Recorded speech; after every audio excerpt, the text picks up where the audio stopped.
¿Qué tal? ¿Cómo están? Bienvenidos a esta entrega de Fútbol Infinito, aquí como siempre junto a Jaime Macías, a través de Red de Fútbol.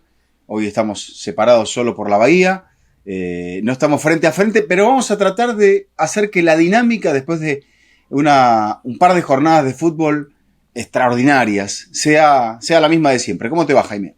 ¿Cómo estás, Vizca? Un saludo para ti, un saludo para todos. Cuando no estamos juntos es porque estamos yendo pegados al final de los partidos. Simplemente para contexto. Es porque estamos grabando inmediatamente han terminado. Acaba de terminar el partido entre el Paris Saint-Germain y el Arsenal. Siempre va a saber a poco cualquier cosa que se compare con lo que pasó ayer. ¿Sabes qué? Me ponía a pensar de la final del Mundial y el partido de ayer deben ser los dos mejores partidos de los últimos 20 años. El árbitro y Lautaro presentes en los dos. Ajá. Porque es el polaco el que pita la final de Qatar también, el que Sí, pita señor. ayer. Sí, señor. Sí. Bueno, de hecho, viste que siempre, lo que pasa siempre en los países y más en los futboleros, a veces de centrarlo un poco en todo. Cuando quedan los 4 semifinalistas, Lautaro era el único argentino que estaba ahí. Bueno, Lautaro ha sobrevivido y ha sido bastante figura pese a salir con una molestia en el partido de la ida. Le recordamos a la gente que estamos en Red de Fútbol, que nos siga, que nos envíe su mensaje, que se suscriba, que continúe la campaña de Alejandro Figueredo. Primero agradecer, Jaime, a la gente que nos apoya, que nos sigue, que nos ha seguido en la otra época de Fútbol Infinito y que nos sigue ahora, así que eso. Y después avisarles que estamos en un canal, que tenemos una estructura, que quizá es algo que siempre queríamos tener y ahora finalmente lo tenemos con otros productos, con otras cosas, para acercarnos un poco más a la gente. Programación para todos los gustos y para todos los colores aquí en Red de Fútbol. Y seguimos trabajando con más programación, así que seguimos avanzando y seguimos creciendo. Y sí, es verdad, la gente nos ha seguido desde que estábamos, bueno, usted desde que aterrizó en esta parte del mundo, hasta que se fue al norte, hasta que volvió al sur, se volvió al norte, después cruzó la frontera, después hasta donde llegó la señal, ¿verdad? Sí. En todos lados lo han seguido usted. Bueno, no. Yo me subí al tren después. No se trataba de eso. Se trata de Fútbol Infinito, que para nosotros es importante. Sí. Y bueno, centrándonos un poco en lo que nos dejó esta semana, lo que nos dejó esta jornada. Bueno, yo quiero darle un momento a Juan y a Santi, porque tengo un datico aquí. A ver, será la quinta final en Múnich. Al cabo de las 4 anteriores, siempre en Múnich, 3 jugadas en el Estadio Olímpico, la sede de los Juegos de 1972 y de la final del Mundial del 74, y 1 en el nuevo estadio del Bayern. En esas 4 finales jugadas hasta aquí, Jaime, siempre ganó un equipo que ganaba la Champions por primera vez. Nottingham Forest, primer título 79. También ante el Malmo, o sea, esa final era 100% que daba eso. 1993, Olympique de Marsella 1-0 al Milan. La primera también fue 1-0. 1997, Borussia Dortmund 3-1 a la Juventus. Y el partido por penales que el Chelsea le gana al Bayern. ¿Habrá una quinta? Bueno, yo sin tenerte el dato ese, pensaba en esto cuando venía para conectarme. ¿Fue el Chelsea más galáctico, el Chelsea de los petrodólares, el Chelsea que rompía mercados, el que ganó la Champions? No lo fue. No, quizá no. El momento que bajó la espuma de esta expectativa, de este nuevo rico, de este equipo que compraba a toda estrella o potencial estrella que estaba a la vuelta de la esquina, el momento que esa espuma bajó, seguía siendo un gran equipo. Con menos expectativa, pero seguía siendo un gran equipo. Y ese es el equipo que ganó la Champions. Y esa es la descripción en la que encaja este Paris Saint-Germain. Y ahí es donde tenía una pregunta para ti. Me voy a sacar esto porque me estoy volviendo loco. Okay. Una pregunta para ti. ¿En qué momento de esta Champions tú piensas, ojo con el París. Porque en mi caso, yo recién lo pensé ahora en las semis. Es decir, inclusive en la previa de la llave de Aston Villa, a mí no se me pasaba por la cabeza, ojo el París. Yo siempre pensé que el Villa o el Liverpool o los que venían por ese lado estaban un paso adelante. Bueno, vamos por partes. La primera, sí, es verdad lo del Chelsea. Chelsea lleva, a Mourinho, lleva un montón de jugadores importantes, va agregando cada vez más jugadores importantes. Después de Mourinho, pasan otros entrenadores también muy importantes. Ancelotti. Pasa Ancelotti, pasa Scolari. Después llega Villas-Boas. Sí. Villas-Boas no completa. Villas-Boas que venía de ganar, creo que triplete en Portugal, pero triplete con la Copa UEFA. Claro, que era el Porto de Falcao y de Hulk y de ellos. De Falcao, de James. Es más, en ese interín, una cosa es, de la Guarín. final del 2008 la dirige Abraham Grant. Sí, señor. El israelí que también fue era interino. El interino cuando echan a Scolari y antes de la llegada de Villas-Boas. ¿Villas-Boas o Ancelotti? Villas-Boas, porque Ancelotti es campeón 2010. Ok. No. Entonces es Ancelotti, porque Villas-Boas arranca la temporada 2011-2012 y no la termina. Ok, entonces es Mourinho, Scolari, Abraham Grant, Ancelotti, Villas-Boas. Bueno, todo se solucionaba con una búsqueda, pero nosotros somos cabeza dura y nos gusta mantener la memoria activa como si fuéramos gente mayor. Son ejercicios de memoria para la gente mayor. Es que ¿sabes dónde me estaba quedando la duda? ¿Dónde? ¿A quién es el que reemplaza Di Matteo? Di Matteo reemplaza a Villas-Boas. A Rafa Benítez. No. Di Matteo reemplaza a Villas-Boas y después viene Rafa Benítez. Espérate. No, sí. Sí, Rafa Benítez sustituye a Villas-Boas y gana la Europa League. Al Benfica. Exactamente, porque llega, no sé si a Benfica. Con Benfica, Benfica la pierde, la gana el Sevilla.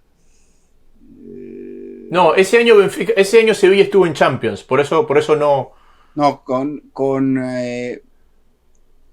Benfica pierde dos. Benfica pierde la de Sevilla y la de Chelsea. Sí. Pierde la de Sevilla en Turín y la de Chelsea creo que es en algún lugar de Alemania o de Holanda. Bueno, ahí te quedo debiendo.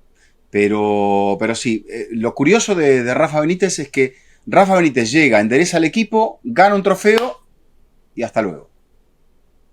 Sí, lo que le pasó en el Inter también, siempre llegó después de Mourinho. Bueno, también pero en el Inter gana el Mundial de Clubes, pero ya el equipo venía mal y lo despiden. Claro, Rafa Benítez pierde el Mundial de Clubes con el Chelsea. Sí. Que es el de Corinthians, gol de Paolo Guerrero. Eso, pero después lo gana con el Inter. Al Mazembe. Sí. Primer finalista africano.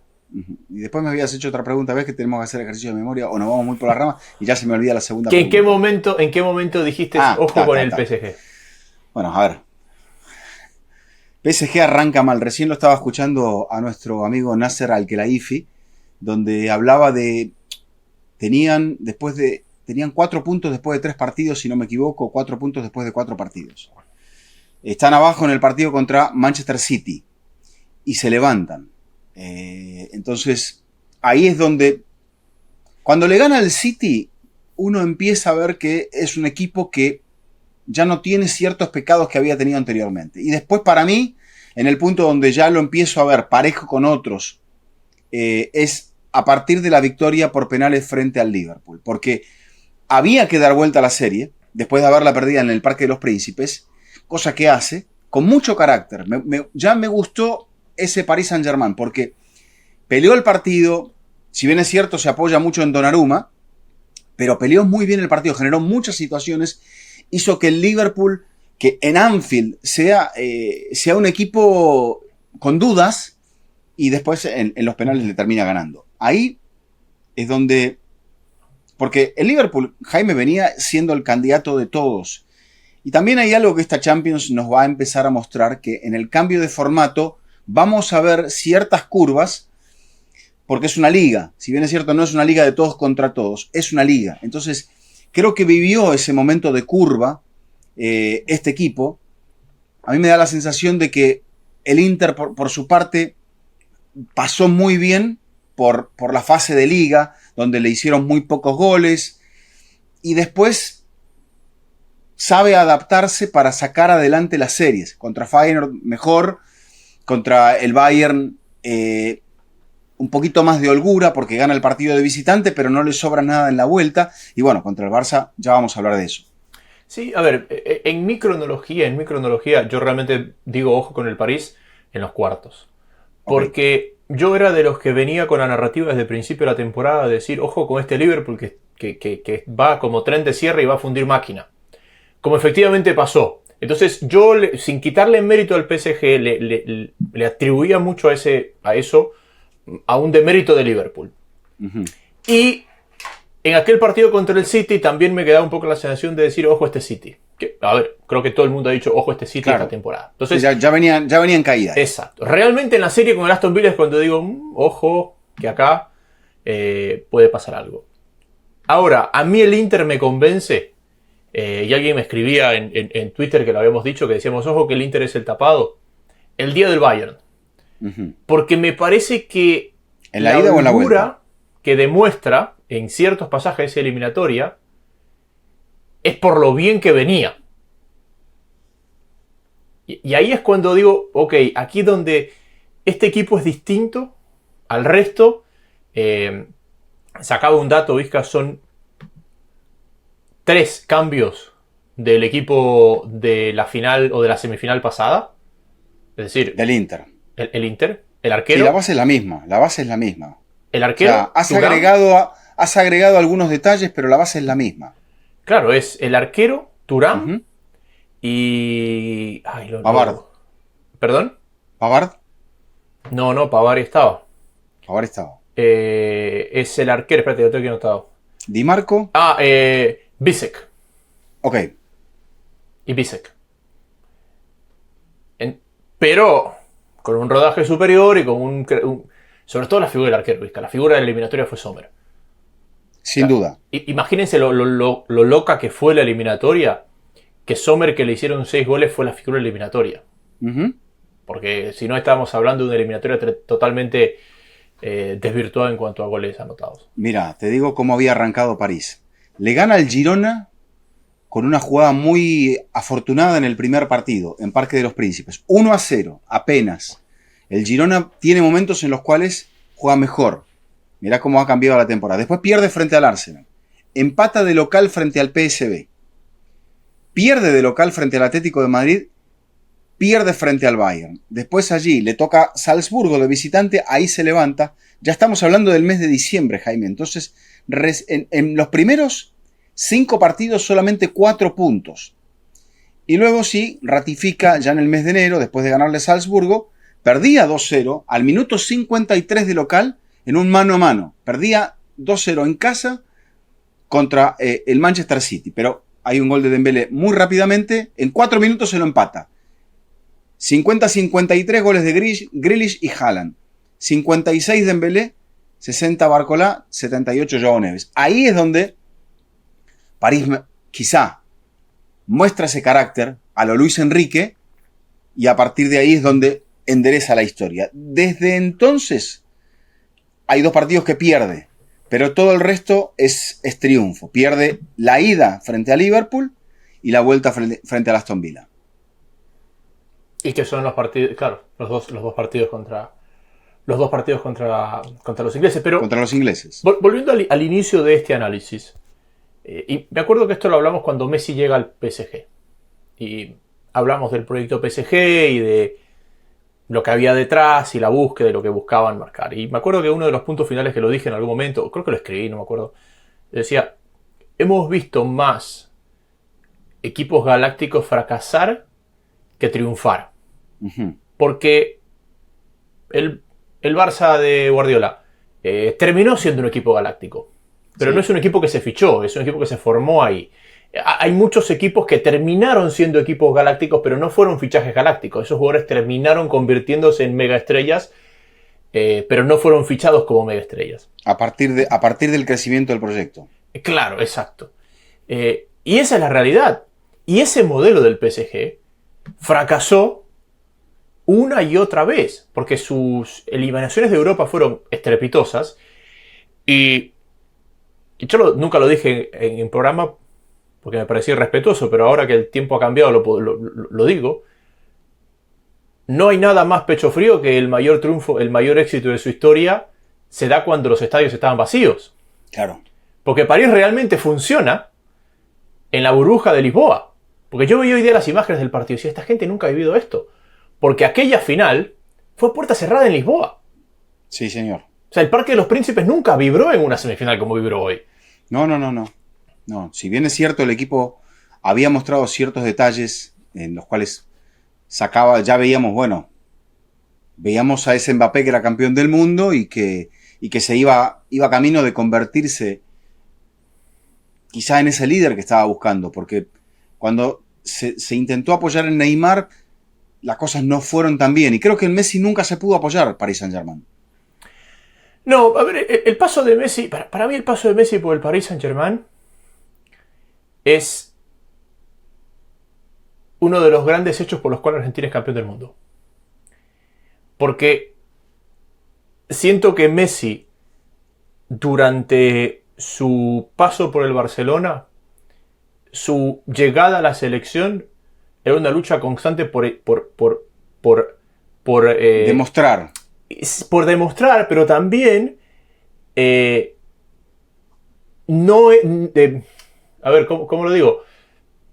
Sí, ya te entiendo. Él veía el fútbol, como que él después en París va a la selección como un alivio, como un bálsamo, como un lugar donde él se sentía bien.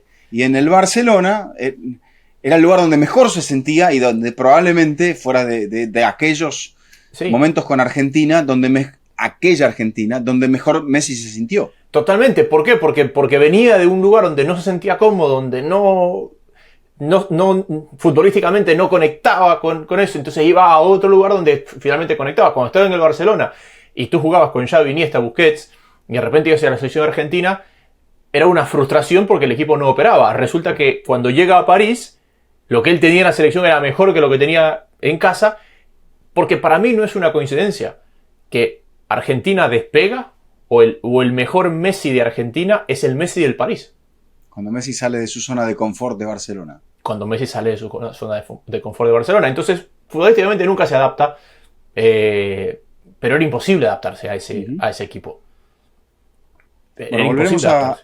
Volveremos a París finalista, París Saint-Germain en este recorrido por la Champions un poquitito más adelante, porque seguramente la gran mayoría de la gente quiere que hablemos de la otra semifinal, de la semifinal de vuelta. Qué difícil que es hablar de esa semifinal, Jaime, porque pasaron tantas cosas, hay tantos elementos de análisis, de debate dentro de ese partido que es muy difícil encontrar una explicación. Como bien decías, es como aquella final de Qatar 2022. Estirar una moneda al aire después de tanto tiempo. Quizá en Qatar, si nos ponemos a medir, quizá aquí también pase lo mismo.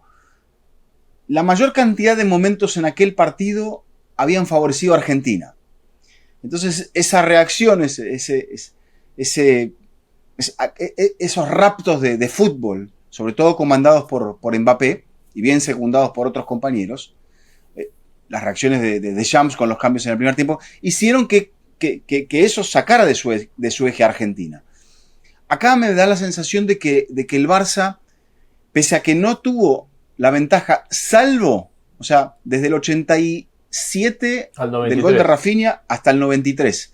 Ese es el único momento en la serie que el Barça tiene la ventaja.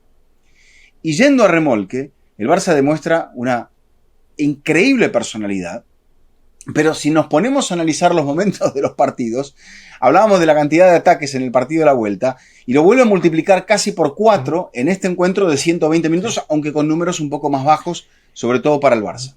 Yo creo que uno tiene...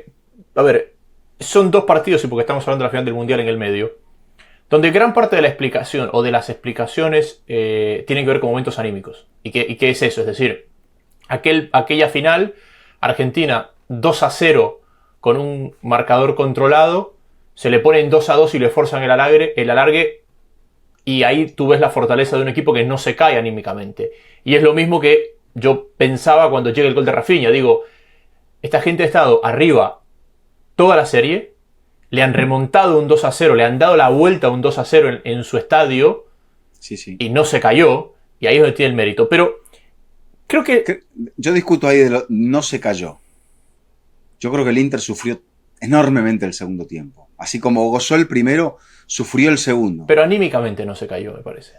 Bueno, mi punto es más anímico que futbolístico. puede ser, pero no, a ver, con el resultado opuesto es más fácil, ¿no? Uh-huh. Pero no te digo si la pelota de Lamine termina en el palo, porque esa es la más fácil de todo, es el más fácil de todos los caminos alternativos que el partido nos presentó. Si de repente Lamine genera en esa posesión en ataque, genera eso, posesión en ataque, que el Barça saliese desde el fondo, que la posición esa de Acerbi metido ya de 9, partiera no desde ahí, desde 3/4, sino que partiera desde la mitad de la cancha. Yo creo que Lamine, en su intento de querer él liquidar la serie, la abrió. Porque el Barça ya no podía corregir tan rápidamente. Entonces está muy estirado. Del pelotazo en el palo al gol de Acerbi, creo que son menos de 15 segundos. Es la misma jugada, básicamente. Bueno, en la misma secuencia, pero te digo, no pasa mucho tiempo. ¿Por qué? Porque el Barça estaba muy abierto en el medio y el Inter transitó, con 4 toques llegó a la posición del centro para el gol. Igual, ya nos enfocamos en el final, pero siendo una tremenda temporada de Flick, una temporada en la que nadie hubiera pensado que el Barça hasta ayer podía aspirar a un triplete y todo esto, digo al principio, ¿verdad?, del año. Es verdad. ¿Dónde está ¿Cuál es la explicación o cuál es la crítica para que el Barça en los 2 partidos se vaya al descanso 2-0 abajo? Porque esa es la clave, clave de todo lo que viene en la después. ida ya estaba 2-2.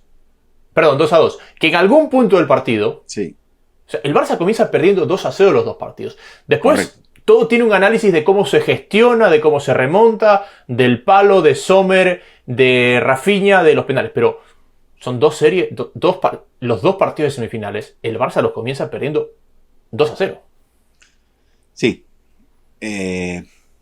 Dirás, el Barça hace 6 goles, pero le terminan haciendo 7 en 2 partidos. Serie de 210 minutos. ¿Puede un equipo, o sea, que recibió tantos goles, estar en una final? Y probablemente la respuesta sea no. Bueno, si el otro lo hicieron 6 y está. Claro, bueno, pero también pasa un poco por la gestión, ¿no? Yo creo que el jugador más desequilibrante de la serie, más allá de todas las atajadas de Sommer, es Lamine Yamal. No lo pudo parar nunca el Inter. Entonces, el Barça tiene muchos puntos que fueron de fútbol a favor.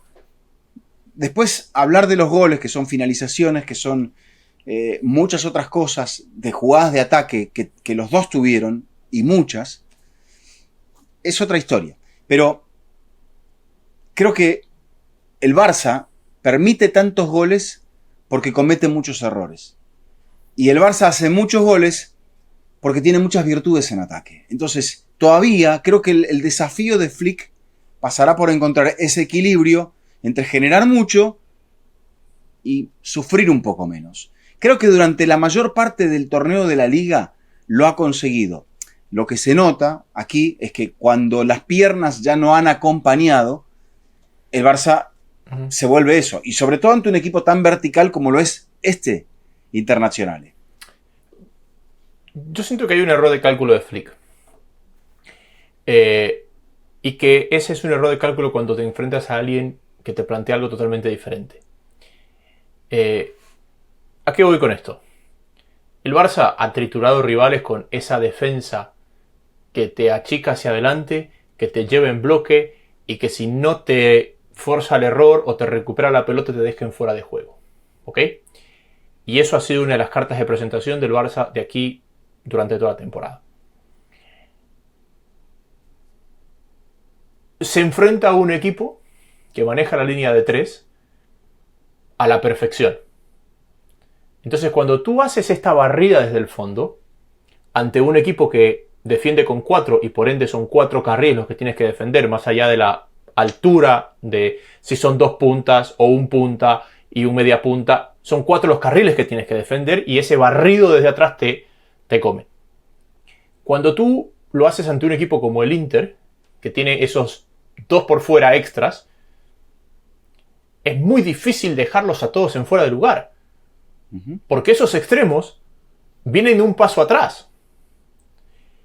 Y si te pones a ver, los 2 primeros goles en los 2 partidos tienen mucho de eso. Sí, después hay un error, después hay un penal, después lo que tú quieras. Pero cómo el Inter llega a una posición de frontal del área con el Barça a contrapié, es eso. Y esa es la explicación, sobre todo en la vuelta. Antes del 1-0, Vizca, hubo 3 o 4 fueras de juego donde el Inter ya venía diciendo por aquí va, sí, por aquí vamos y por aquí hemos ido. El Inter trabajó mucho para romper la trampa del fuera de juego y ciertamente no te digo que le haya encontrado totalmente la vuelta, pero sí, claro, notamos un equipo que ya podía manejar muchas otras facetas del partido, cosas que realmente hace el Inter en el partido del martes. Es que a eso voy. Cuando tú le haces esto a un equipo que juega con 3 centrales, por más que tú tires el achique, no tienes que defender 4 carriles, sino 5 carriles. Y tú tienes un problema. O te sobra un hombre, o ese siempre va a estar habilitado. Y el momento que la pelota recibe, o que el habilitado recibe la pelota, ya los otros 4 directamente vuelven a estar habilitados. Y así se produce, dice el partido. ¿Qué otro equipo, fuerza medianamente similar, el Barça, enfrenta durante el año con este sistema de juego? En mi research, y le pregunto a Mr. Liga, Mr. Champions, en mi research, previo a este programa, yo solo encuentro el Atlético de Madrid en el partido de ida de la Liga que lo gana en Camp Nou. Sí. Es el único equipo, fuerza medianamente similar, que le hace esto al Barcelona. Y que, te repito, es el Atlético de Madrid que gana en Camp Nou. Pero creo que el Atlético de Madrid que le hace más daño al Barça es el de la ida de la Copa del Rey. Porque también, otra vez lo mismo. 2-0 a los, creo que 12 minutos de partido a favor del Atlético. ¿Y ese le juega con 3 atrás? Yo creo que no, terminaron siendo 5 atrás por la posición de Giuliano. Pero eran 4, siempre un poco ahí el Cholo jugando con eso, ¿no? Porque es una línea de 4, pero Giuliano te termina jugando de carrilero. Porque el lateral termina pegándose al central y te quedan 3 centrales y 2 carrileros. Creo también que el Inter, a diferencia, o sea, para mí ese es el mejor de los enfrentamientos del Atlético y el Barça. Está ese por sistema similar, ¿no? Ese y el partido de la Liga donde ya el Atlético viene después de perder por penales contra Real Madrid y se queda sin energía y lo termina ganando el Barça, lo termina empatando el Barça y ganando en el final, porque el Atlético se fundió.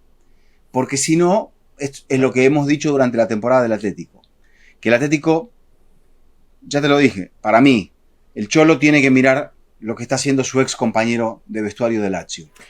Porque él está generando, a partir de un equipo que es mucho más atlético, a partir de un equipo con otra gente, sobre todo en ataque y en el desprendimiento de los medios y de los laterales, genera eso, genera que la defensa del Barça siempre tenga que estar en alerta. Porque, e incluso fíjate la valentía del Inter. El Inter juega mucho mejor en el primer tiempo, hasta que tiene la ventaja y dice, vamos a cuidarla. O sea, le entra un ataque de italianitis, presionando sobre la salida del Barça. Así es como roba la pelota en la jugada del 1-0. Porque va a presionar muy agresivamente a Dani Olmo. Dani Olmo la pierde y ahí la defensa está completamente desarmada. Y ya a partir de esa recuperación son 3 toques para la jugada del gol. Tú sabes que yo te dije en la ida, te dije la italianitis, porque hay un momento donde termina muy metido atrás y esto. Pero cuando lo veía ayer, y sobre todo el día de mañana cuando pensaba en esto, ¿no? De decir, claro, le genero un carril más, son 4 para 5, y obviamente tarde o temprano le iba a romper la trampa el offside, y por eso se le pone 2-0 arriba en los dos partidos y genera lo que genera. Claro, llega un punto donde tú con 2-0 no es italianitis, es lógica decir, Estando jugando en casa, claro. no voy a presionar con 5 arriba si estoy ganando 2-0. Y claro, el Barça es el Barça. El Barça tiene el talento individual que si tú lo dejas salir jugando, el momento que la pelota ya llega a De Jong, ya te va a generar. Y entonces te da esta sensación de que puede todo. Y ojo, eso le acomoda al Barça el partido, porque me parece que la narrativa de los dos partidos es muy parecida. Es este Inter que lo sorprende, con los 5 en la presión de salida, con ese hombre libre, con este mano a mano, con estas situaciones que le genera, y que después, el momento que ya no son 5 que presionan, sino es más 3, 4, la pelota empieza a llegar a Lamine Yamal, y ya empieza el mano a mano, y ya empieza el remate, y llega el momento del descontrol. Lo que sí, y justo me salía una entrevista de Guardiola antes de este partido, creo que era con Valdano. Lo que pasa es que como era en Instagram, solo estaba Guardiola y no estaba la persona que le preguntaba. Donde él dice, cuando yo llego a Alemania, aprendí que cuando llegábamos al último cuarto teníamos que centrar. Porque él decía, ante la pérdida en esa liga, estábamos expuestos. Lo que pasa es que cuando tenía a Messi, tenía a Eto'o y toda esta gente, cuando llegábamos a al último cuarto de campo, podíamos seguir jugando y poder seguir teniendo la pelota. Claro, generar una tenencia más larga. Claro, porque no la perdían. O cuando la soltaban era porque era gol. Y es un poco lo que termina haciendo el Barça ayer. Sí, igual te digo, lo establece a Lamine en el partido, sobre todo después del 2-2, para mi gusto. Porque fíjate que las dos jugadas de los goles vienen del lado izquierdo, del lado menos probable, del lado de Gerard Martín, que era un poco la duda de ver cómo Hansi Flick iba a salir a jugar este partido a nivel defensivo. Y él cambia la marca en la pelota parada y ya no sufre tanto. Básicamente utiliza todo el equipo en pelota parada, 5 y 5, 5 en zona, 5 marca personal, y el Inter ya no le hace daño. Pero dice, si pongo a alguien más alto, o pongo a Araujo, que no le había convencido, y ahora se ve un poquito por qué, en este partido, si pongo a Araujo, desvirtúo la defensa y desvirtúo la dupla de Cubarsí con Íñigo Martínez, que es la que más partidos ha jugado junta. Entonces, él cierra los ojos, apuesta por ir Eric García en la derecha y por Gerard Martín en la izquierda.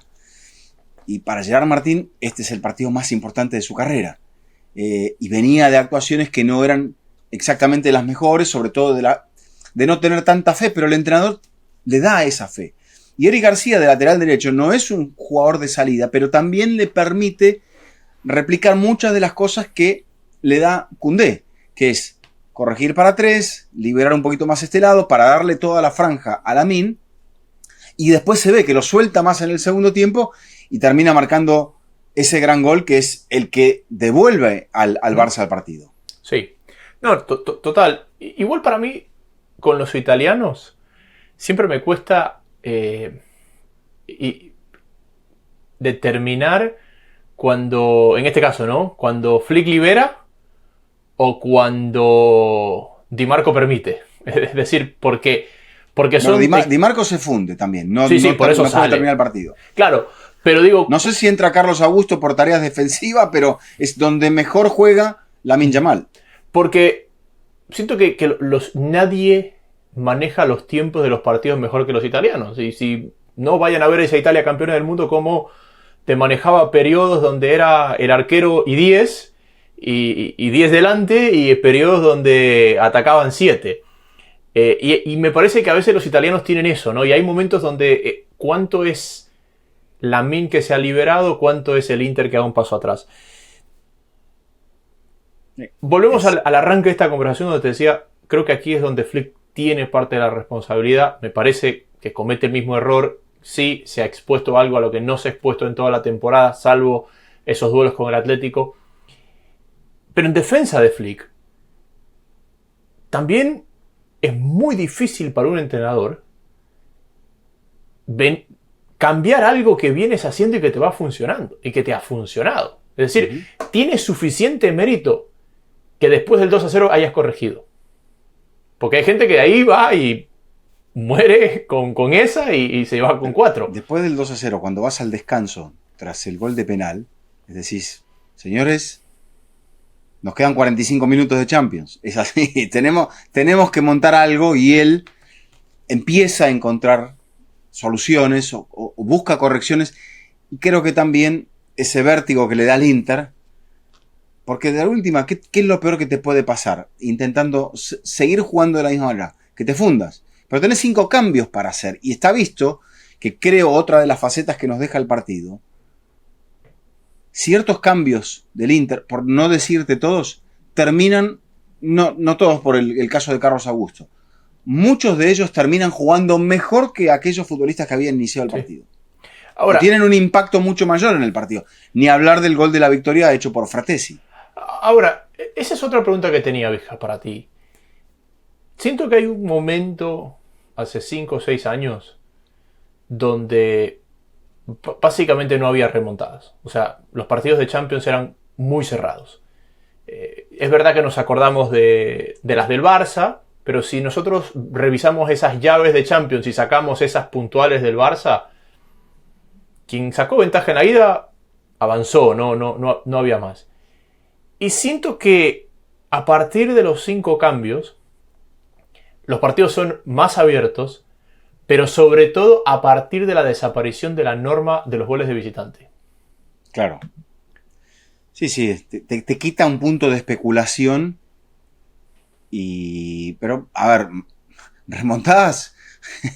Alguien de Real Madrid en este momento ya está insultando. Así que, remontadas, Real Madrid.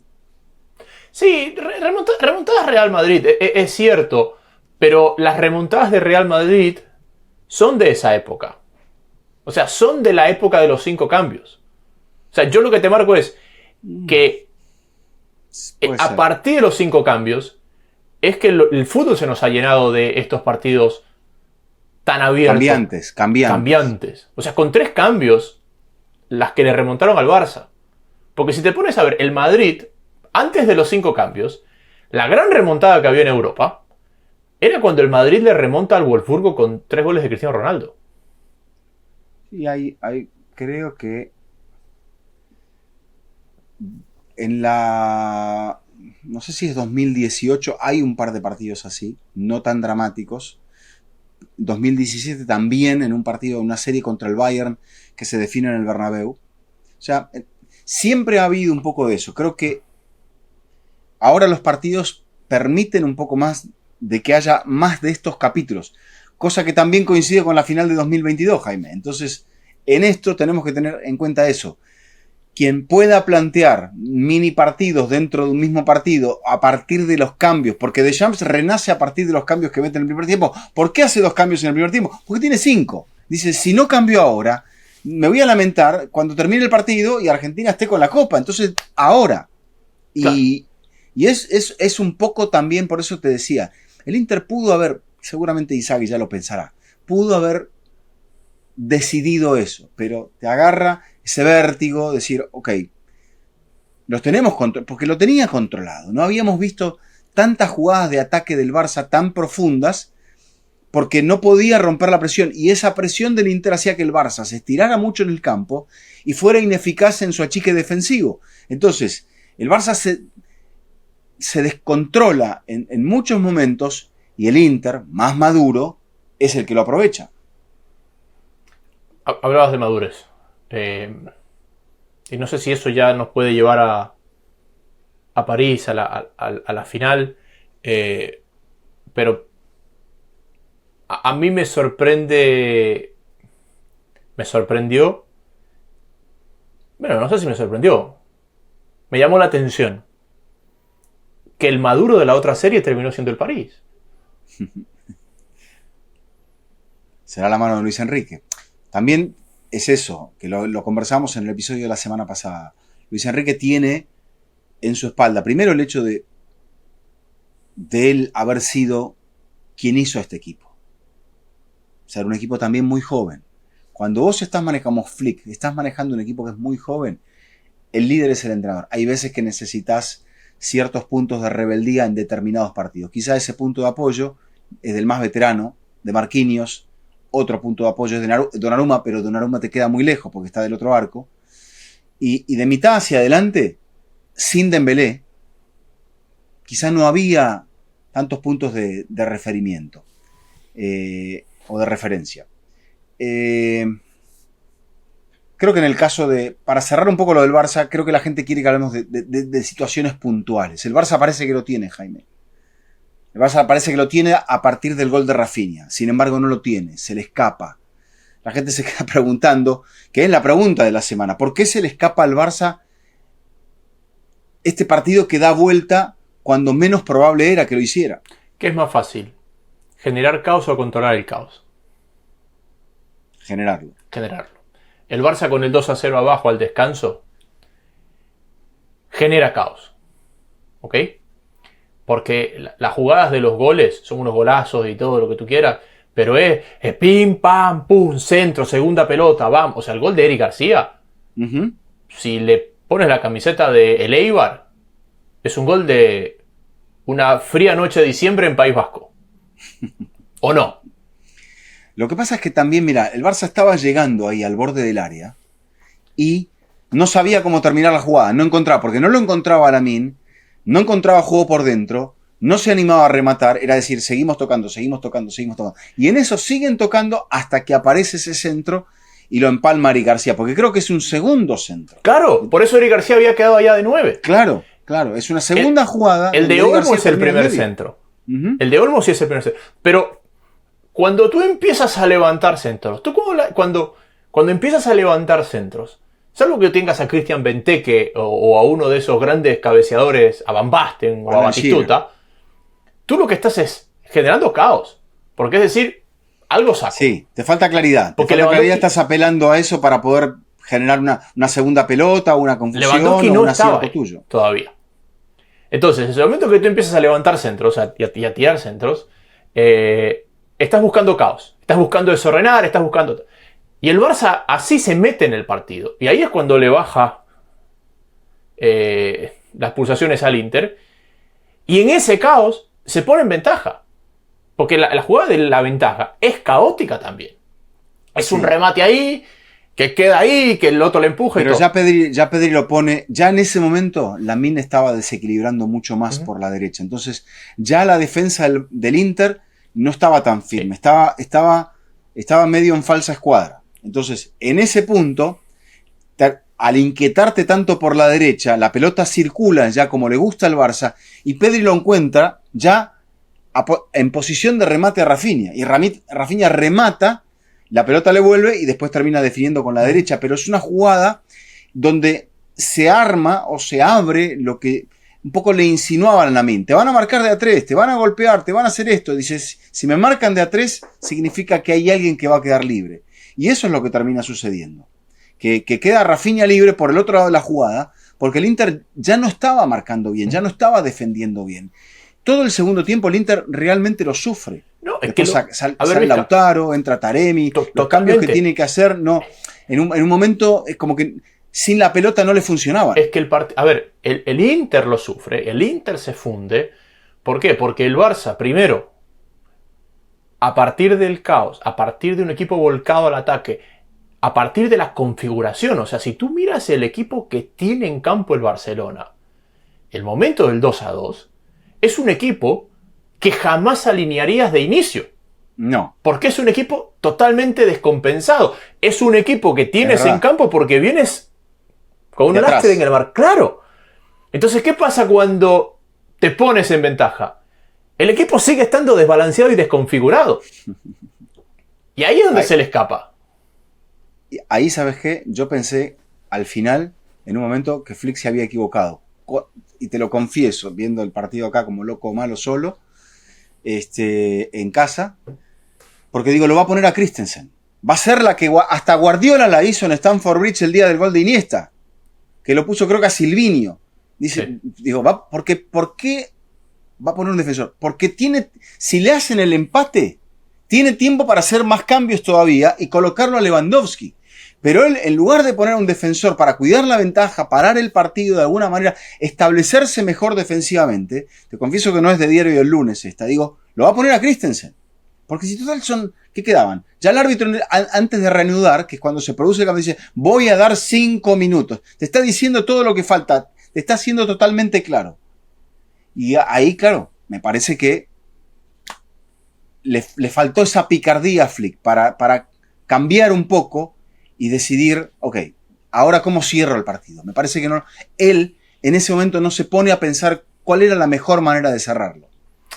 Y es un poco lo que te da, vuelvo al punto, estos 5 cambios, donde siento que hay un premio mayor, a ver, y que el entrenador que se adapte a lo que tenga que adaptarse, pero hay un premio mayor hoy a la gestión de campo que a la preparación del partido. Porque si nos vamos a la era pre-5 cambios, tú el partido lo ganabas con el plan de inicio. Sí. Porque estabas muy atado. Si el plan de inicio funcionaba, ibas a estar con el partido a favor. Si el plan de inicio no funcionaba, estabas un poco atado a las opciones. Ahora, lo que tú marcabas, quien pueda jugar 3 micropartidos dentro de un mismo partido, ese que lo va a ganar. Y para mí ahí están los 2 errores de Flick. Uno de apertura, de que fue a hacerle al Inter lo mismo que le había hecho allá y que lo habían llevado al 2-0 en contra. Y que cuando lo logra corregir, porque él tiene todo el mérito en la corrección, dijo, si me lo empatan por ahí, lo puedo meter todavía a Lewandowski para el alargue. Pero la idea era que no te lo empaten. Exacto. Cuando tenés eso y has luchado toda la serie para estar en ventaja y finalmente estás en ventaja, hay un aspecto también climático y no es porque empieza a llover. El estadio se hunde. San Siro se hunde. La gente se empieza a ir, Jaime. Hay imágenes mostradas por una cuenta, no sé si Instagram, qué red social, lo que sea, pero hay la gente pidiendo por favor para volver a entrar al estadio. Porque llovía y dije, listo, se acabó. Sí, pero la gente no aprende también. Pero eso, o sea, es un momento en el cual, fíjate, pasa un poco de tiempo, el árbitro dice, todavía estaban en el 88, dice 5 y tal. Y es como que a Flick, o sea, fue un alemán, fue como buen alemán, fue muy honesto. Sí. Y dijo, no, es así, no tengo que retocar nada, no tengo que hacer nada. Y bueno, obviamente hablamos de esto porque le salió mal. Si el cambio de Lewandowski le generaba otra acción, otra jugada, ya no tenías que atacar, tenías que defender. Pero también volvemos a lo mismo. En la jugada de Lamine, generando eso. Por ahí él la vio, en un momento dice, parece que va a empezar a retener. Y resulta ser que en un momento le gusta y le pega y es casi gol. Pero tenía que permitirle al resto de sus compañeros salir, cansados como estaban desde el fondo, pero es más anecdótico ahora que ya sabemos el resultado. Ahora, después de cómo Araujo defiende esa jugada, cómo defiende la otra ante Thuram en el fondo de la cancha. También son puntos de ejecución. En el partido hay alguien que se va a tener que equivocar y hay alguien que va a tener que acertar. Esto es así, es fútbol y no siempre un acierto llega de una manera pura, que es puro acierto, sino que hay veces que va de la mano también de un fallo de un rival. Para mí la atajada de Sommer, la del alargue, el remate cruzado, es de las mejores atajadas que he visto. Porque, sin duda. ¿qué pasa? Ahí, como tú estás protegiendo el primer palo, tú estás lejos del arco. Te explico una cosa, ¿verdad? Cuando el remate... Claro, escuché algo de Sommer después del partido, pero te dejo seguir. Cuando el remate frontal, si tú llegas al palo, al estirarte, la pelota no puede entrar. Porque cuando el remate es frontal, la pelota no tiene tiempo de curvar atrás de la mano. Entonces, tú tienes que llegar, cubrir casi 3 metros y un poquito más. Ahora, cuando es diagonal y va al segundo palo, como tú estás parado defendiendo el primer palo, parado en diagonal, frente al rematador, ese palo está casi 6-7 metros tuyo. Entonces, si la pelota sobra tu mano, tiene tiempo de cerrar y meterse. Entonces tú tienes que llegar más allá de lo que en una línea recta está el palo. Ujú. Y es donde el tipo llega. Porque yo en vivo a mí me parece que pega en el palo. Claro. Y cuando es la repetición, claro, es brutal. Bueno, hay algo allí, en estos extremos a pierna cambiada, que es un poco lo que lo vimos en la serie. Hay una salvada de Donnarumma ante Bukayo Saka. Ujú. Lo que pasa es que Donnarumma, estirado, estás hablando de casi 3 metros de persona. Entonces, Sommer es más bajo que tú. Sommer creo que 1,80.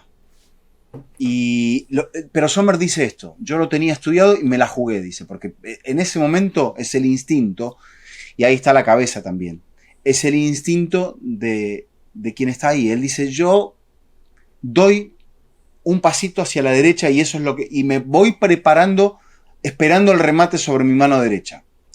Llega con lo último de su mano, pero llega justamente porque él dice: voy a anticiparme a esto, cosa que a veces un arquero puede hacer y le sale bien, Jaime, y hay veces que puede hacer y te la termina colocando mansita a la base del palo, cosa que Messi ha hecho en alguna oportunidad cuando encaraba, y sobre todo creo que se lo hace en un gol, no me acuerdo si a Neuer, y directamente se la tira al primer palo. Sí, cuando lo dice, sienta a Boateng.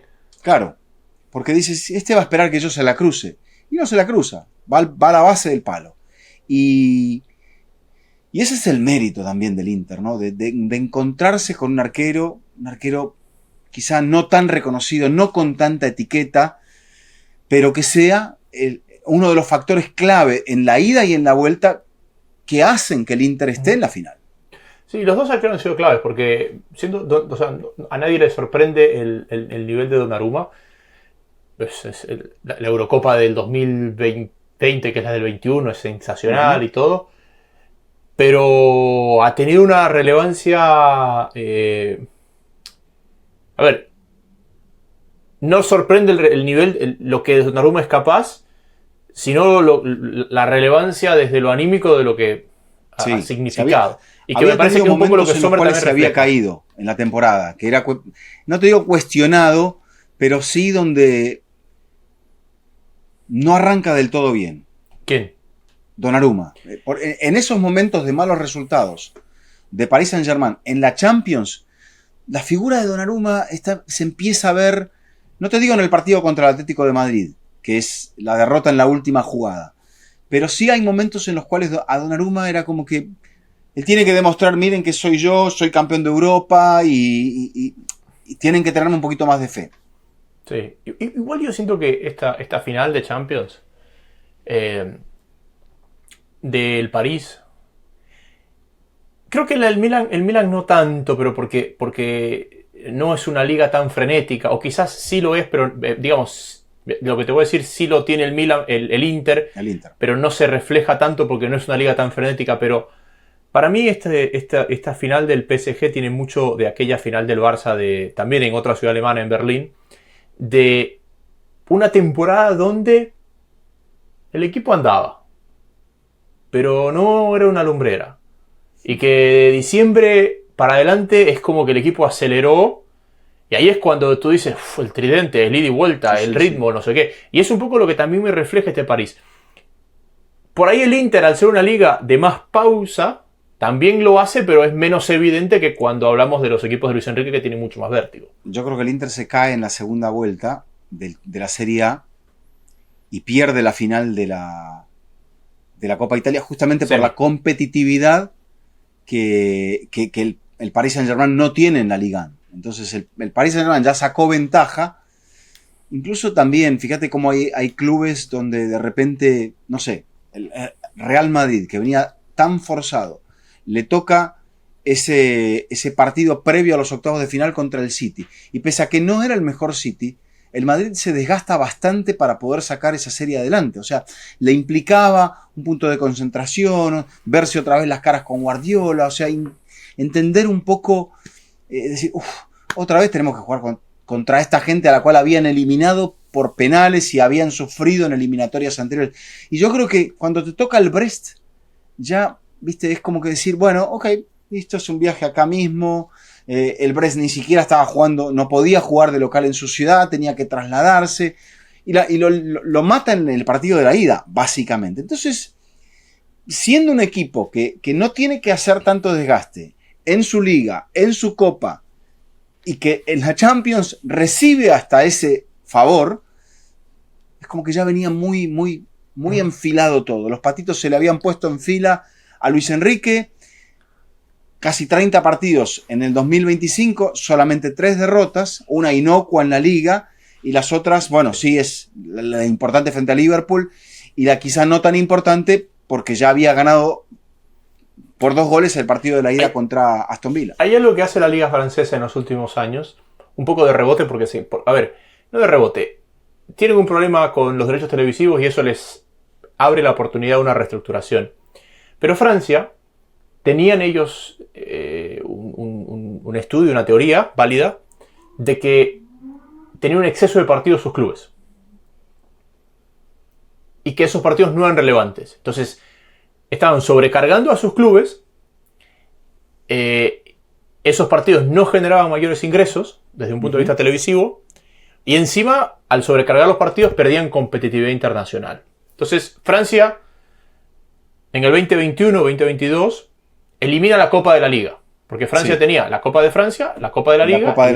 Elimina la Copa de la Liga. Y en la temporada 23, reduce de 20 a 18 equipos. Y gran parte de lo que ellos ven hoy es, o ellos consideran que parte de lo que ha favorecido al París es esa gestión desde la liga de liberar el calendario. Y que yo creo que tienen mucha razón, porque lo que tú estás explicando de la frescura del París no tuviera sentido si el París hubiera tenido que jugar 4 rondas de la Copa y 2 partidos más de liga. Exacto. Porque eso es menos sesiones de entrenamiento, más posibilidades de lesiones, etcétera, etcétera, etcétera. El partido también, bueno, hay algo que decía Flick, que va de la mano de un cierto análisis. Creo que las jugadas en sí mismas, dice, las 50-50 fueron en contra nuestra. Y se iba hacia... Hablabas del árbitro al principio, que lo único coincidente en aquellos 2 partidos locos eran el árbitro y Lautaro Martínez. Mucha gente del Barça se quejaba por Marciniak porque, no sé si es verdad esto, en un documental aparentemente él entra a un vestuario con un aparente neceser que es de él, que tiene el escudo de Real Madrid. Yo no sé si esto es verdad o es trucos no. Viste, como hoy se editan cosas, ¿no? No, la verdad yo no lo entiendo. Y tiendo a pensar que eso no es verdad. A ver, no, yo lo que vi, porque hay varios árbitros que les han hecho lo mismo, por ahí estoy equivocado en la teoría que yo escuché, porque no es que le presté mucha atención. Cuando un árbitro va a pitar un partido, el club local le hacen un regalo. Y si vas a la cancha del Villarreal, el regalo llega en la bolsa del Villarreal. Una bolsita, claro, por ahí es de papel, por ahí es de cuero. Exacto. Con que tiene el escudo del Villarreal. Y que esa foto se la habían hecho en un partido que él arbitró en el Bernabéu. Y que claramente tenía la foto del Real Madrid. Claro. Pero que eso, digamos, si tú pones todos los árbitros salen con fundas del equipo local porque es parte del protocolo. Claro. Bueno, Flick se queja de esto. En un punto, no reglamentariamente, tiene razón. Porque dice las divididas, pero eso es una circunstancia. Ligaste muy mal en el partido, es así. Porque si la jugada de Mkhitaryan sobre Lamine Yamal es una sujeción, era penal. Uh-huh. Si la jugada de Lautaro se hubiese arbitrado sin esa super cámara lenta, probablemente no era penal. Y después veía un análisis de Arsène Wenger para la televisión catarí, donde Arsène dice, lo que ocurre en esa acción, primero dice, ataca la super cámara lenta. Porque todos pensamos que la pelota la había sacado limpio Cubarsí. Pero al verla, observamos que él no toca la pelota primero, sino que toca el pie de Lautaro Martínez primero. Ujú. Y ahí creo que la circunstancia que va a ocurrir es que Lautaro sabe que va a perder ante la barrida de Cubarsí, porque la barrida de Cubarsí está, pese a que era bastante arriesgada, está muy bien ejecutada. ¿Y qué hace Lautaro? Lautaro le abre el pie para que Cubarsí se choque con el pie de Lautaro. Y al volver a ver, fíjate que cuando llega, se queda tirado, llega el médico y le mete un montón de spray, que se arma una nube de spray. Lautaro no tenía tanto dolor, pero había logrado generar la atención del árbitro, que la atención del árbitro hoy por hoy que se revisa todo, ya estaba. Sí. En el VAR ya lo estaban viendo. Y son situaciones, las dos, que Marciniak, para aquellos que dudaban de él, termina pitando en campo como no penal y como penal. Y es el VAR el que lo va a llamar para decirle: aquí hay dos detalles que no son. Sí. ¿Y se las hace al revés? Exactamente. Termina al revés. Sí. Bueno, de hecho, a la segunda ni siquiera lo va a ver, porque se observa que pese a que hay un contacto adentro del área, el primer contacto de la infracción es afuera. Sí. Claro, entonces, correcto, es la norma de si es que es una infracción de contacto, se pita donde se da el primer contacto. Exacto. Si es una infracción de agarrón, se pita donde termine el agarrón. Exacto. Es decir, Versus si yo te golpeo la jugada de la sujeción. Claro. Si la sujeción se prolonga adentro del área, el árbitro la tiene que marcar adentro. Claro, pero... es decir, si yo te hago, te hago una falta de golpe, de contacto, fuera del área, y tú trastabillas y caes en el área, no es penal. La falta es donde te toqué.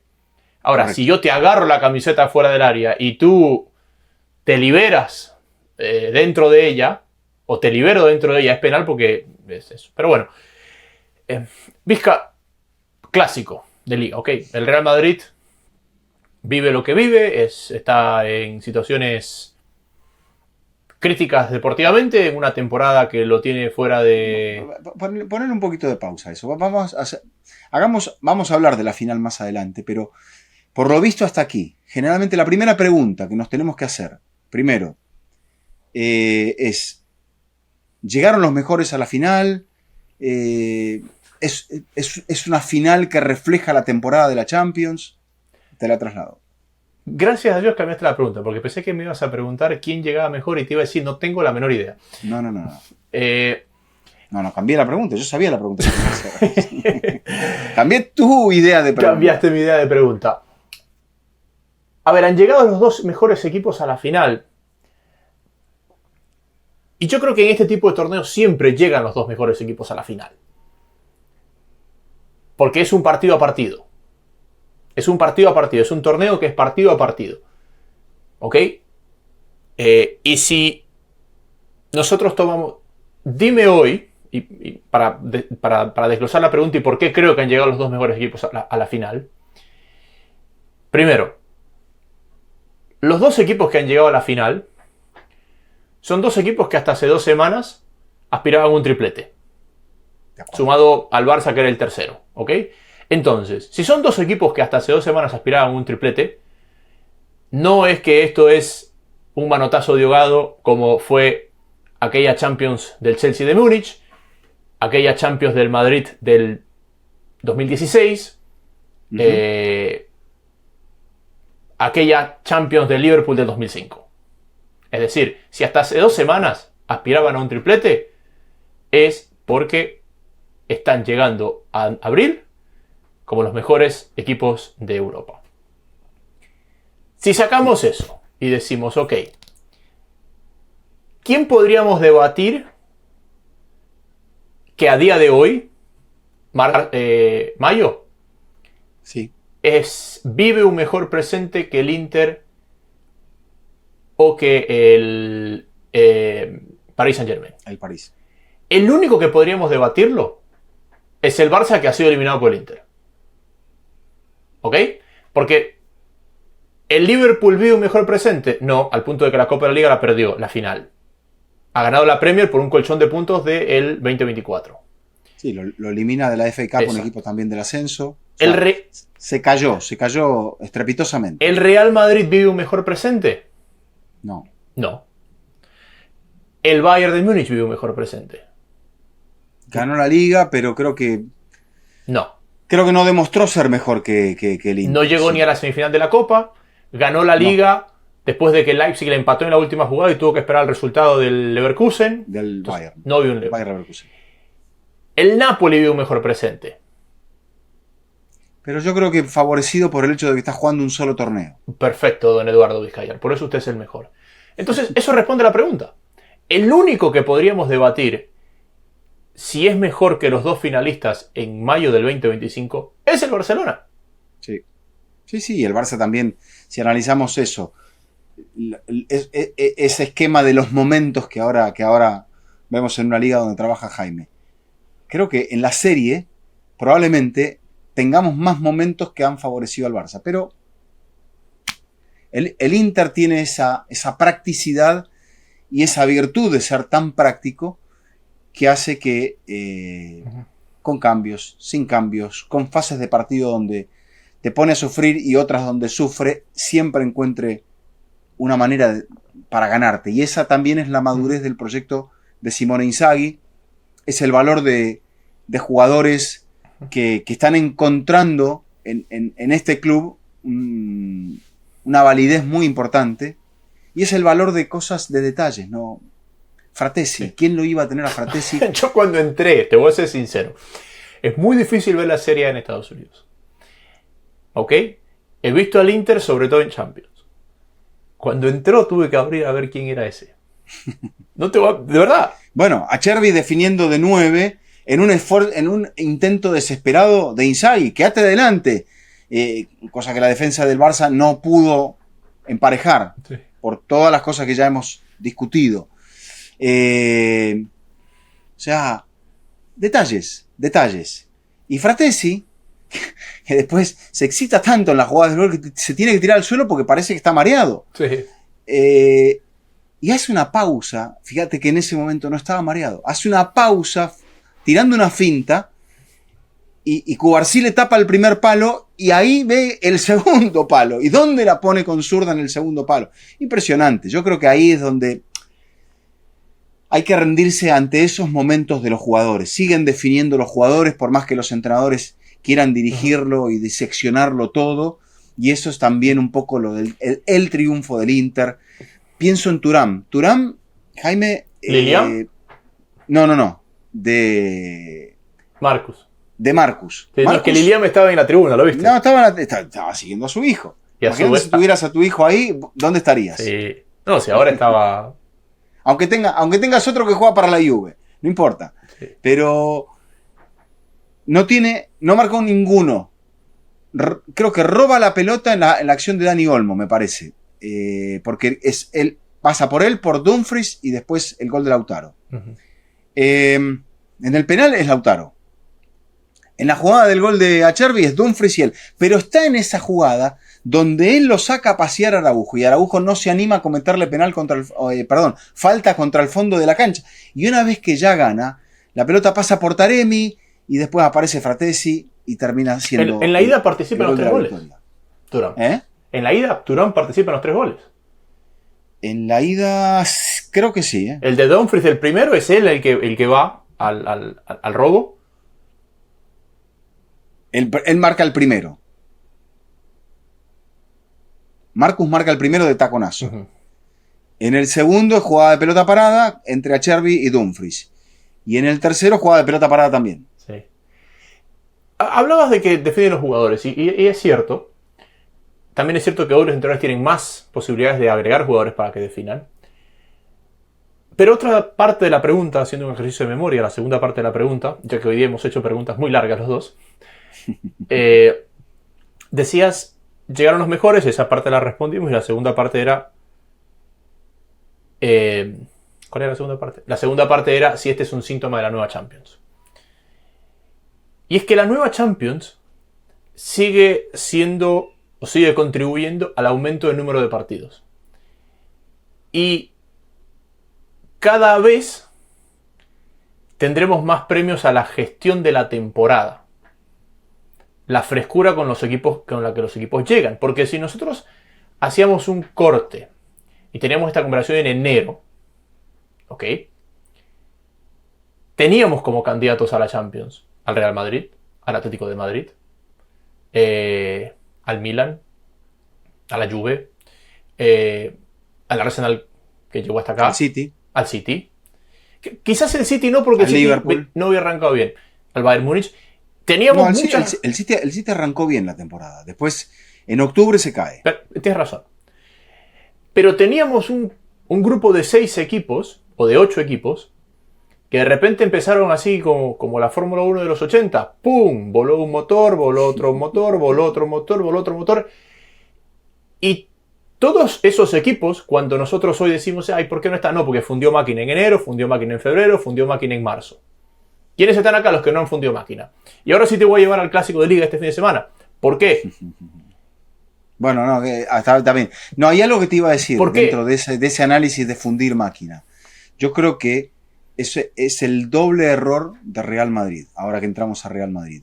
Primero, el error de la planificación en la gestión de los refuerzos. Y el segundo, de Carlo Ancelotti, que pensaba que podía sacar con una base pequeña todos los frentes, y creo que el Madrid termina llegando, aunque no ha terminado la temporada, por ahí estas 2 semanas donde no vio la Champions por la tele, por ahí le terminaron generando un oxígeno que le permite todavía quedarse con el título de la Liga. Todo pasa por el clásico, obviamente. Es que ahí es donde te quería llevar, porque según tus colegas en España, el clásico es la despedida de Carleto, ¿verdad? Aquellos que quieren que Carleto se vaya cuanto antes. Escúchame. El Barça por ahí por ahí es el plan B, es el plan A de Real Madrid. El Real Madrid quizá no se está viendo en condiciones de competir contra este Barcelona. No sé si antes o después del partido del martes contra el Inter. Bueno, este clásico de Liga se va a jugar con un contexto de un Real Madrid que mucha gente lo da ya por desconectado de la Liga. Está a 4 puntos y juega frente al rival directo. Este Barcelona viene de pegarse 2 palizas, la ida y la vuelta contra el Inter, más el alargue. Eso es de lo físico. Más lo anímico. Pero lo anímico, creería yo que tiene inclusive más peso en el contexto en el que se juega el Real Madrid. Porque si tú sumes a las palizas, suma la final de la Copa del Rey, que fue una paliza también. Bueno, pero ahí es donde está la tarea de los entrenadores. Primero, creo que 5 días, por más que hayas jugado un alargue, no vas a jugar un alargue. Esto no es como el Mundial, que jugó. Mira, si te toca la semifinal del miércoles con alargue y vas a jugar el domingo la final del Mundial, eso te lo acepto. Está bien que ahora venís de perder esa semifinal y no es lo mismo venir de perder, sobre todo un partido. Creo que, más que nada, no sé, no conozco la sensación pero la sensación del vestuario No conozco la sensación de perder, Barça, dijiste. No conozco la sensación de perder. No conozco la sensación del vestuario del Barça. Pensé que había dicho que no sabía. No. A veces voy muy rápido y no van bien las frases, perdón. No conozco la sensación del vestuario del Barça. Creo que la sensación del vestuario del Barça debería ser de rabia, más que de golpearte la cabeza contra la pared o estar hundido porque se te escapó. Porque lo tenías. Entonces lo que te tiene que quedar es la rabia. Porque si de repente te pasaron por encima y futbolísticamente fracasaste durante 90, 120 o los que sea, es más difícil levantarse. Pero también tenés otro ángulo para verlo. ¿Y cuál es? Que jugaste 3 clásicos en la temporada y que los 3 los ganaste. Sí, pero también, a ver, la sensación de rabia también puede ser una sensación de presión. Y yo coincido contigo. A ver, cómo se maneja la derrota es clave en el partido que viene. Pero también puede ser una sensación de presión de decir, a ver, hasta el miércoles aspirábamos éramos los mejores al triplete. Y por ahí nos quedamos solo con la Copa del Rey. Porque primero lo primero. Ahí está la gestión de Flick. Ahí es donde Flick, que me parece que ha sido un gran líder de este proyecto, es donde tiene que aparecer y ver. Él verá, por eso te digo, desde lo físico, yo descartaría lo físico. Lo anímico. Pero, sí, es más que nada lo anímico. Entonces, ¿qué es lo que pongo yo acá, no? Digo, primero lo primero. Primero hay un clásico que se juega el fin de semana. Aparte de lo físico, te completo. No veo a este Real Madrid tanto mejor físicamente como para hacer lo que hizo el Inter durante tantos momentos del partido. No, es que esta situación, para mí, este análisis que estoy marcando, tiene mucho más que ver con un Barça que se pueda desinflar, que pueda... sí, te entiendo. Antes que el Madrid venga comiéndose a todos los Antes rivales. que el Madrid. No, esto es más por el contexto que vive el Barça, más que porque el Madrid tenga méritos para irlo a pelear. ¿Qué pasa si el Madrid llega a ganar el partido? Puede ser. Ya ganó en Montjuic la temporada pasada, por ejemplo. ¿Qué pasa si el Madrid llega a ganar y se pone a un punto en la recta final de Liga? Es decir, si el Barça hoy no está golpeado anímicamente, esta discusión no existe. ¿Ok? Yo creo que golpeado estará. O sea, hay decepción. Bueno, el tema es cuánto dura la decepción y cómo trabaja el cuerpo técnico para hacer que esa decepción se convierta en ilusión. De decir, señores, centrémonos, tenemos un clásico que si lo ganamos, acariciamos el título. Es que si esa decepción, esa presión, eso que como lo queramos llamar, termina influyendo para que el Madrid gane el fin de semana. Ahí es donde dice, oye, se pone un punto. Porque no es lo mismo estar a un punto cuando vienes con el tanque de oxígeno cargado que ponerte un punto cuando te acabas de pegar 2 palazos.